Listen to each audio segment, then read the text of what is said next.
Good morning friends.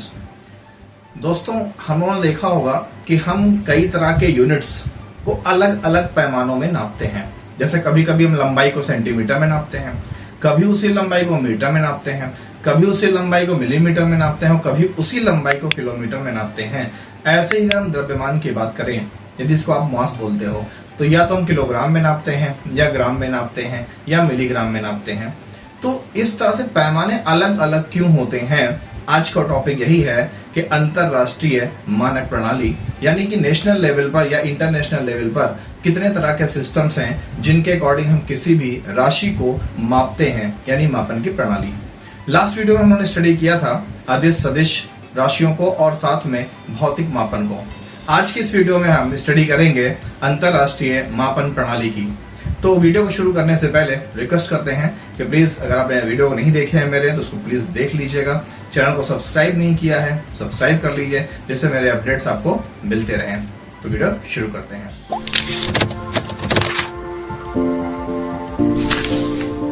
अगर हम बात करें कि विभिन्न भौतिक मापन की विधियां क्या क्या हैं, यानी ऐसे कौन कौन से सिस्टम हैं जिनके अकॉर्डिंग हम किसी भी मापन को व्यक्त करते हैं, मेजरमेंट को हम एक्सप्रेस करते हैं, तो ये सिस्टम्स चार प्रकार के होते हैं बेसिकली। पहला होता है CGS। सी मीन सेंटीमीटर, G मीन ग्राम, S mean second. Centimetre gram second इसका एक नाम है, फ्रेंच मेथड इसको बोलते हैं। हिंदी में कह लीजिए तो फ्रेंच पद्धति। तो इस पद्धति में, किसमें? CGS में, इसमें जो लेंथ यानी लंबाई होती है उसको सी माने सेंटीमीटर में हम नापते हैं। जो मास यानी द्रव्यमान होता है, तो यहाँ देखिए G लगा हुआ है, G मीन ग्राम, तो उसको हम ग्राम में नापते हैं। और जो समय होता है हमारा टाइम, उसको लास्ट में यहाँ क्या लिखा हुआ है? S सेकेंड, तो उसको हम सेकेंड में मापते हैं। तो यानी कि CGS का मतलब होता है C mean centimetre, G mean gram और S मीन सेकेंड। तो इसमें सेंटीमीटर ग्राम सेकेंड का इस्तेमाल हम करते हैं लंबाई, द्रव्यमान और समय को नापने के लिए, और इसे हम फ्रेंच मेथड भी कहते हैं। अब दूसरा जो सिस्टम है हमारा, जिसको आप बोलते हैं दूसरी पद्धति, सिस्टम मीन पद्धति। अगर आप हिंदी मीडियम है तो पद्धति याद रखिएगा, अगर आप इंग्लिश मीडियम है तो आप सिस्टम को याद रखिएगा। तो दूसरा सिस्टम है हमारा FPS। नेम में क्लियर? ये जो नेम है ये शॉर्ट नेम है। F mean foot, P mean pound, S mean second. यानी इस सिस्टम को हम ब्रिटिश सिस्टम बोलते हैं, जो ब्रिटेन में चलता है, इंग्लैंड में चलता है। तो वहां पर F मीन फुट, यानी जो लंबाई होती है, लेंथ, उसको वहां पर नापा जाता है फुट में। इस सिस्टम में फुट में नापा जाता है।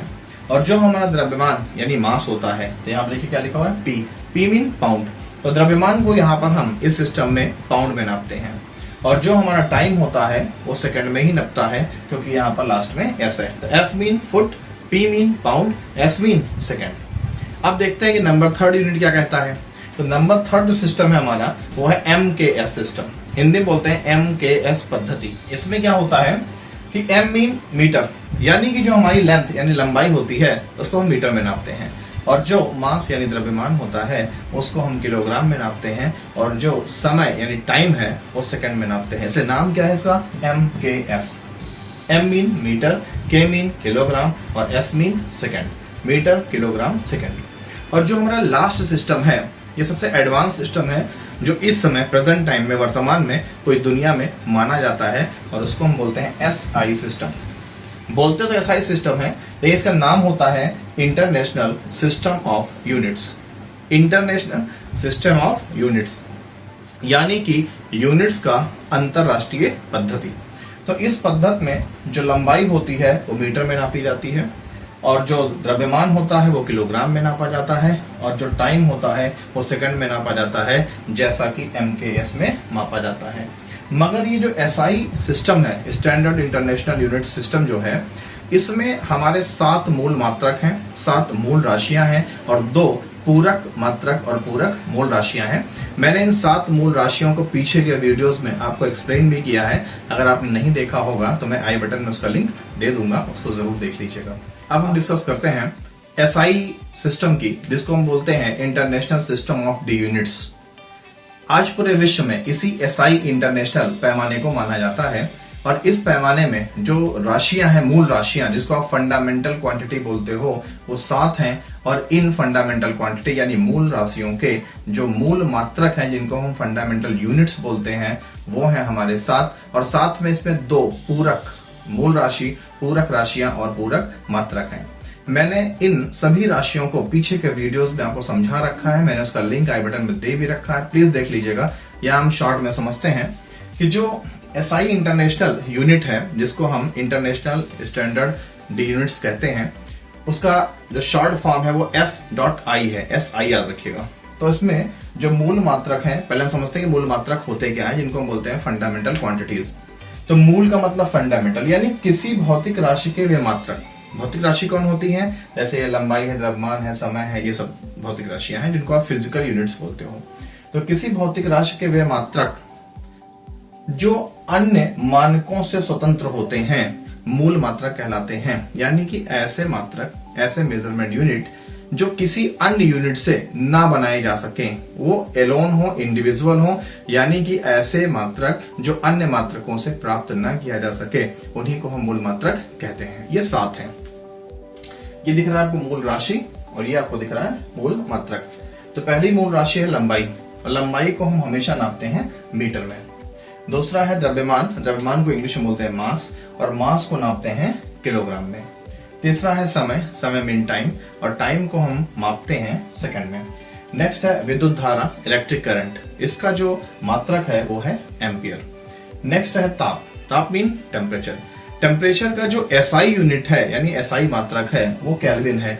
हम टेम्परेचर को यानी तापमान को डिग्री सेंटीग्रेड में भी मापते हैं, याद रखिएगा। नेक्स्ट है पदार्थ की मात्रा, जिसको क्वांटिटी ऑफ मैटर बोलते हो। तो किसी भी पदार्थ की मात्रा को एसआई यूनिट में हम मोल में मापते हैं, कितने मोल है कोई पदार्थ। नेक्स्ट है ज्योति तीव्रता, जिसको बोलते हैं लाइट इंटेंसिटी। जो बल्ब या ट्यूबलाइट जलती है वो कितनी तेज जल रही है, इसी को नापने का पैमाना है कैंडिला। तो ज्योति की तीव्रता को यानी लाइट की इंटेंसिटी को हम कैंडिला में नापते हैं। तो ये हो गए हमारे 7 मूल राशियां, और ये हो गए उनके 7 मूल मात्रक यानी फंडामेंटल क्वांटिटीज और फंडामेंटल मेजरमेंट यूनिट्स। अब बात करते हैं 2 जो पूरक राशियां हैं, पूरक मात्रक हैं। तो पहली पूरक राशि है समतल कोण। समतल कोण को हम नापते हैं रेडियन में, यानी कि समतल कोण का जो मात्रक है वो रेडियन है। दूसरा है घन कोण, जिसका मात्रक है स्टेरेडियन। तो समतल कोण और घन कोण ये दोनों क्या हैं? ये पूरक राशियां हैं, और समतल कोण का मात्रक है रेडियन और घन कोण का मात्रक है स्टेरेडियन। ये क्या है? पूरक मात्रक हैं। अब हम डिस्कस करते हैं कि व्युत्पन्न मात्रक क्या होते हैं, जिनको हम बोलते हैं डेराइव्ड यूनिट्स। ये क्या होते हैं? तो डेराइव्ड यूनिट्स यानी व्युत्पन्न राशियां वे राशियां होती हैं जो अन्य राशियों से प्राप्त की जाती हैं। यानी कि ऐसे यूनिट्स जो किसी अन्य दूसरे यूनिट से पाए जा सकते हैं उनको हम डेराइव्ड यूनिट्स कहते हैं, और इनके मात्रक को हम डेराइव्ड मेजरमेंट यूनिट कहते हैं। अगर परिभाषा देखें तो वे मात्रक जो अन्य मात्रकों से प्राप्त किए जाते हैं उन्हीं को हम व्युत्पन्न मात्रक कहते हैं, और जो किसी अन्य से ना प्राप्त किए जा सके, वो पीछे भी पढ़े थे, वो मूल मात्रक होते हैं। तो व्युत्पन्न का मतलब ही होता है डेराइव्ड, पैदा किया हुआ। तो पैदा कोई किससे होगा? किसी न किसी अन्य चीजों से। तो अगर देखें एग्जाम्पल में, तो जो व्युत्पन्न राशि है वो है बल, फोर्स। तो फोर्स का फॉर्मूला होता है m × a। m मीन द्रव्यमान और a मीन त्वरण। तो द्रव्यमान का मात्रक क्या होता है? किलोग्राम, और त्वरण का मात्रक क्या होता है? मीटर पर सेकंड। तो किलोग्राम मीटर पर सेकंड की अगर हम बात करें, यहाँ पे यूनिट गलत लिखा हुआ है, यहाँ पर सेकंड भी होना चाहिए। तो किलोग्राम मीटर पर सेकंड की अगर हम बात करें तो किलोग्राम मीटर पर सेकंड क्या है? वो बल का मात्रक है, यानी व्युत्पन्न मात्रक है। और बल क्या है? एक व्युत्पन्न राशि है। इसी को हम न्यूटन में भी व्यक्त करते हैं। तो न्यूटन किसका मात्रक है? बल का। तो बल क्या है? व्युत्पन्न राशि है, यानी कि डेराइव्ड यूनिट है। और न्यूटन क्या है? डेराइव्ड मेजरमेंट यूनिट है, यानी ये व्युत्पन्न मात्रक है। दूसरा एग्जाम्पल है दाब। दाब क्या है? व्युत्पन्न राशि है। दाब का सूत्र क्या होता है? बल बटे क्षेत्रफल, यानी फोर्स अपॉन एरिया। तो बल यानी फोर्स और अपॉन एरिया का जो मात्रक होता है वो पास्कल होता है। तो पास्कल क्या है? एक व्युत्पन्न मात्रक है। अगली जो व्युत्पन्न राशि है वो कार्य है, क्योंकि कार्य किससे बनती है? बल और विस्थापन से बनती है। तो यानी W = F × D। तो F यानी बल, बल का मात्रक न्यूटन और डी मीन डिस्प्लेसमेंट, डिस्प्लेसमेंट माने विस्थापन, विस्थापन का मात्रक मीटर, तो न्यूटन मीटर किसका मात्रक है? कार्य का। और कार्य क्या है? एक व्युत्पन्न राशि है, तो न्यूटन मीटर क्या है? व्युत्पन्न मात्रक है। और न्यूटन मीटर के अलावा हम जूल भी कह सकते हैं, तो जूल भी एक व्युत्पन्न मात्रक है। इस तरह से क्लियर हो गया होगा कि जो भी राशियां अन्य राशियों से पाई जा सकें वो व्युत्पन्न राशियां हैं और उनके मात्रक व्युत्पन्न मात्रक कहलाते हैं। अब हम 1 by 1 ये जो मीटर है, किलोग्राम है, सेकंड है, इन सब की परिभाषा या डेफिनेशंस की स्टडी करते हैं। तो सभ्यता के विकास के साथ साथ लोगों के बीच में आपस में पदार्थों का आदान प्रदान शुरू हुआ। तो जब हम किसी एक इंसान को कोई पदार्थ देंगे तो किसी न किसी मात्रक में तौल करके देंगे ना। तो जैसे मान लीजिए कि हमने आपको 1 किलो कोई सामान दिया, मैंने 1 किलो गेहूं आपको दिया और बदले में आप मुझे इतना गेहूं लाके दे देते हैं और मैं आपसे कहता हूं कि मैंने तो आपको 1 किलो गेहूं दिया था, तो आपका जवाब होगा कि भाई मेरा किलोग्राम इतना ही होता है। तो ऐसी कंडीशन में क्या होगा कि लोगों में विवाद शुरू हो जाएगा। तो ये विवाद की स्थिति ना हो इसलिए पूरी दुनिया में एक मात्रा का पैमाना माना गया है कि कितना क्या चीज 1 मीटर है, कितना क्या चीज 1 किलोग्राम है और कितने समय को हम 1 सेकंड कहते हैं। तो हम इसी तरह से इनकी परिभाषाओं का अध्ययन करते हैं। जैसे लंबाई, लंबाई एक मूल राशि है और इसका जो मात्रक है वो है मीटर। तो क्वेश्चन ये बनता है कि 1 मीटर होता कितना है? तो 1 मीटर वह दूरी है, शब्दों पे ध्यान दीजिएगा, जिसे प्रकाश निर्वात में, निर्वात का मतलब वैक्यूम में 1/29,97,92,458 सेकेंड में तय करता है। यानी प्रकाश निर्वात में 1/29,97,92,458 सेकेंड में जितनी दूर तक जाएगा उतनी ही दूरी को हम 1 मीटर कहते हैं। और 1 मीटर अनुमानतः आपके एक हाथ की यहां तक की लंबाई के बराबर लगभग होता है। तो इसी दूरी को हम 1 मीटर कहते हैं, याद रखिएगा। और इस परिभाषा को भी लर्न कर लीजिएगा कि प्रकाश 1/29,97,92,458 सेकेंड में जितना डिस्टेंस ट्रेवल करता है उसी को 1 मीटर कहते हैं। दूसरा है द्रव्यमान। द्रव्यमान को मास बोलते हैं और किसी भी द्रव्यमान को हम किलोग्राम में तौलते हैं। तो क्वेश्चन बना कि किलोग्राम होता कितना है? तो बाट और माप के जो अंतरराष्ट्रीय कार्यालय है फ्रांस के सेवरिस नामक स्थान पे है, इसको याद रखिएगा। तो फ्रांस के सेवरिस नामक स्थान पर बाट और माप के अंतरराष्ट्रीय कार्यालय में रखे प्लैटिनम इरिडियम, प्लैटिनम इरिडियम एक मिश्र धातु है जिस पर कभी जंग नहीं लगता, जिससे कि अगर हमने 1 किलो मान के रख दिया है तो जंग लग करके वो 1 किलोग्राम कम ना हो जाए। तो प्लैटिनम इरिडियम मिश्र धातु के बेलन की जितनी भी वजन है, द्रव्यमान है, उसी को 1 किलोग्राम माना गया है। जैसे अगर आपको 1 किलोग्राम का पैमाना बनाना है तो जो फ्रांस के सेवरिस नामक स्थान पे बाट और माप का अंतरराष्ट्रीय कार्यालय है वहां पर जो प्लैटिनम इरिडियम के मिश्र धातु की बेलन रखी हुई है उसको जाके तौल लीजिए, जितना उसका वजन है वही वजन 1 किलोग्राम कहलाएगा। तो इस परिभाषा को लर्न रखिएगा, ये आपसे पूछा जाता है और क्लास 9th के लिए भी इंपॉर्टेंट है, बीटीसी के लिए तो इंपॉर्टेंट है ही। नेक्स्ट है समय। समय भी एक मूल राशि है और इसका मात्रक होता है सेकंड। तो क्वेश्चन बनता है कि सेकंड होता क्या है? तो जो परमाणु घड़ी होती है, परमाणु घड़ी में आपने हर घड़ी में देखा होगा कि एक पेंडुलम लगा होता है, वो पेंडुलम ऐसे ऐसे चलता है। तो परमाणु घड़ी में जो सीजियम परमाणु का पेंडुलम लगा हुआ है वो जितने समय में 9,19,26,317,070 बार कंपन करता है उसी को हम 1 सेकंड कहते हैं। यानी परमाणु घड़ी में सीजियम परमाणु जितने समय में इतने बार दोलन करता है उतने समय को हम 1 सेकंड कहते हैं।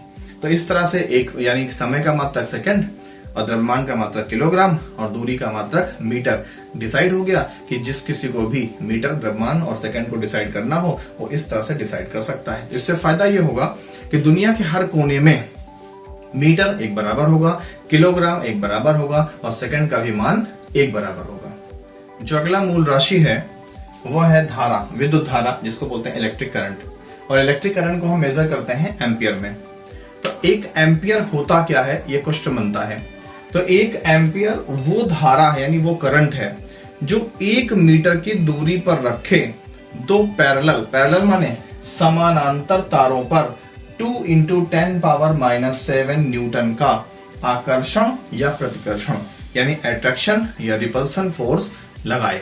सरल भाषा में समझिएगा कि अगर 2 तार एक बराबर लंबाई चौड़ाई के 1 मीटर की दूरी पर रखे हुए हैं, तो जितनी धारा लगाने पर इन दोनों के बीच में 2 × 10⁻⁷ न्यूटन का बल पैदा होगा, चाहे वो आकर्षण हो चाहे प्रतिकर्षण हो, तो उतनी धारा को हम 1 एम्पियर कहते हैं। Mean 1 ampere current is that current which produce a force of attraction और repulsion 2 × 10⁻⁷ newton between 2 parallel wires putted at 1 metre distance.